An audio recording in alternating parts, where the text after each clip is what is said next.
I will open the survey example. But now I will click to edit. So in this case, we can edit some properties of the survey. So here, this is the name, some description. Here I can define what is the type of component which is linked with the survey. It can be any type, so it's not connected with application only. So if you want to run survey linked with servers, you just easily add and define, I would like to have server in technology layer under node, under device, there is a server, okay? And I will add it into the list. So now I can run the survey connected with applications and servers. Quick question. Yes. Is this bound so that you can only run the survey against one CI, or can you have mixed things, like you have an application that consists out of this, and that?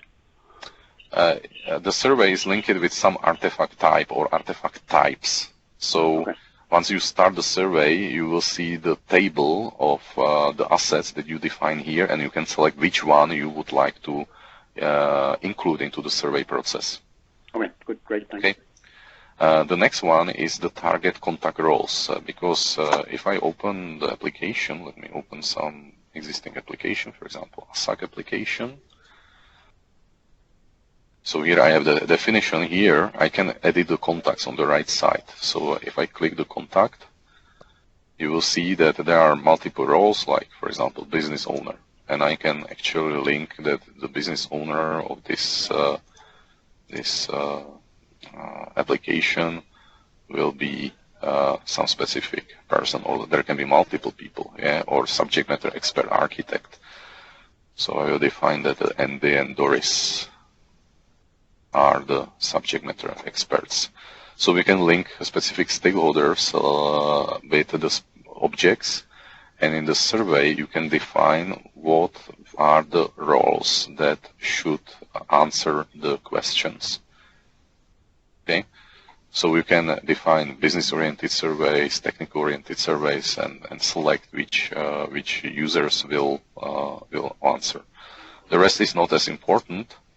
What is more important is the survey definition itself. Survey definition itself is because it's a new capability. We didn't have time to build some wizard for this. So actually, it's more or less some JSON file which describes the structure.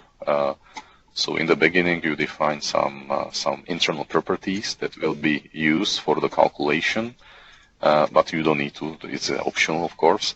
And then we have questions like, is the storage encrypted? It will be single choice type, which means yes, true, or I don't know.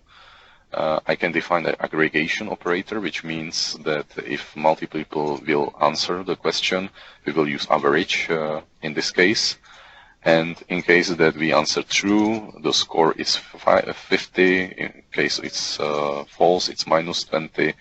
If this is undefined, it is 0.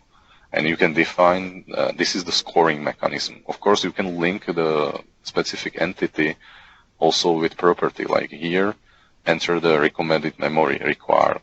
In this case, it's linked with property called memory required. So it's directly connected with the artifact type property. So you can define this information, as well as I can define, for example, showstoppers, which means if I answer no, the rest of the survey doesn't make sense to answer. Yeah. Or I can define the relationship questions, like here, if we use compost of to application component, it will show the table, and the question is what are the subcomponents of this application component. Okay, or here define the business owner. If you remember, I added here the business owners manually. This is the example of the statement that you can put into the survey, which does the same. Okay, so this